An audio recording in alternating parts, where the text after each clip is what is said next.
Hi, I'm Heather McKnight, League City's Arborist. Now that you know how to build a compost pile, I'm going to show you a little bit more about that as far as what you can and cannot put in your compost pile. So right here, these are some things I have cleaning out my fridge around the house, and I'm going to show you the things you would put in a compost pile and things that you do not want to put in a compost pile. The reason that's important is if you start putting a lot of things that are not ideal for a compost pile, you can start getting flies and maggots, and it could smell, and your compost pile won't properly break down. Okay, so first, let's look at the things that you can put into the compost pile. I have this bowl right here, okay? So I'm going to show you some things here, and we're going to look at these, and then we're going to go put them in the compost pile, and I'll show you how I work them in. First of all, dryer lint. Dryer lint is awesome, and a lot of people do not think about this, but every time we clean out the dryer lint, we save it for the compost pile. I have a couple chunks right here. It's cotton. Cotton's, making the lint, so it breaks down just like a plant in the compost pile. Okay. Let's see what else we have here. Eggshells are great as well. I don't even rinse them out. It hasn't been a problem for me. I just dump out the egg, fry it or whatever, scramble it, and I use the eggshells. Also, some citrus peels. Get a little fuzz on there.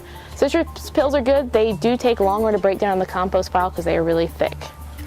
A tea bag. I've used this tea bag to make a cup of tea, and I can throw it in there bag and all, as well as coffee with a filter. We don't drink coffee, but we do put a lot of tea bags in there. A couple various things, an orange segment, some bananas gone wrong, and as you can see, it has dryer lint all over it. Some spinach. When it starts to get a little slimy, we'll throw it out into the compost pile. Here I have some grapes with a stem, a couple of wilted tomatoes, as well as, let's see what else I have here. It all has dryer lint on it right now, but some vegetable trimmings. I think I have part of a bell pepper here. So any kitchen scraps, any fruits and vegetables, eggshells, tea bags, coffee filters, and your dryer lint are all great things. Also, so I have a bag of Chex Mix. You don't want to put it in a compost pile.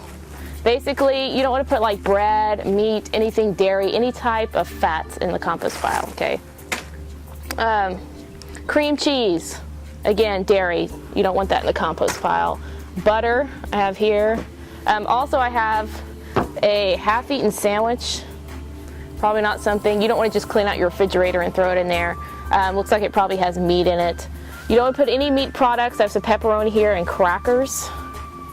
Also, I have like some old blue cheese dressing. I don't want to put that in there, and Lord only knows what this is. Leftovers gone bad. You don't want to just throw, my point is you just don't want to throw anything in there. You want to throw things that have, and we'll talk about that a little more at the pile, nitrogen and carbon, because you need nitrogen and carbon in balance to break down your compost pile to make organic compost. Okay, so let's go over to the compost pile, and I'll show you all my compost pile, tell you a little bit about it briefly, and let's add the stuff. So we're going to add our bowl of good things for the compost pile into the compost pile, but I want to talk a little bit about that before we do it. Notice we have mostly green and brown here. The brown is your carbon and the green is your nitrogen. And ideally, you'd like to have a 50-50 balance. That's not always realistic, but for optimal, breakdown. So in the wintertime, I tend to have a lot of wood chips and also leaves, and I collected some of those on the way over here, which is brown, which is carbon. And then in the summertime, you tend to have a lot of grass clippings and trimmings, and weeds. So usually it's more green dominant. So one thing you can do is have a reserve pile of leaves, which is what a lot of people do. I have my wood chips and leaves worked in right now, but you could have a reserve pile.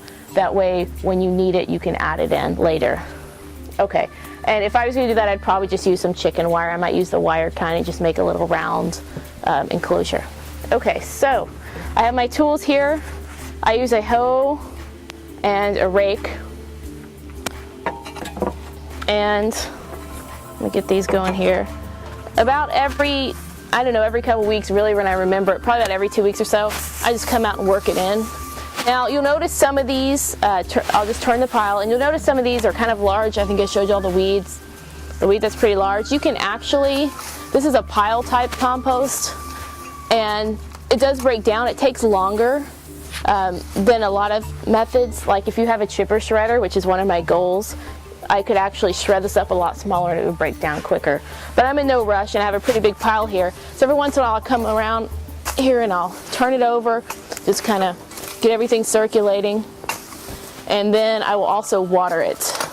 It's been raining a lot, so I really haven't had to do that. And as you can see, I think I have a little compost still starting to make right here towards the bottom. The product should look like rich soil, like you get at the nursery, okay? Your compost shouldn't smell. A lot of times if you have too much nitrogen or too much green, your compost will smell kind of sour, like sour grass.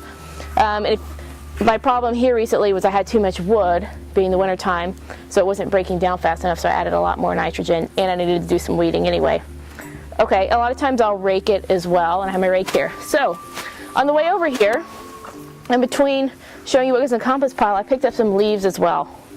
So, we'll look at what we have here. So we want to add our brown and our green, or our carbon or nitrogen. So, our dryer lint is good carbon, so we're going to add that in there. And we have more carbon, we have our brown, okay, our leaves, and our eggshells. And our green, or our nitrogen, is the kitchen waste, our tomatoes, our grapes, our spinach, a little dryer lint, our banana's gone wrong, our dryer lint's still stuck to this. So this is the rest of our remaining nitrogen. I'm just gonna kind of throw it in here. You can also set up your pile to where you have older things that are more broken down and then newer things that you add to it. I kind of just chunk it in here, and when I come rework the compost every couple weeks, things that are still I'll separate it, kind of things that are broken down, and things that are larger, I'll move over there to continue breaking down. So I just put it in the pile.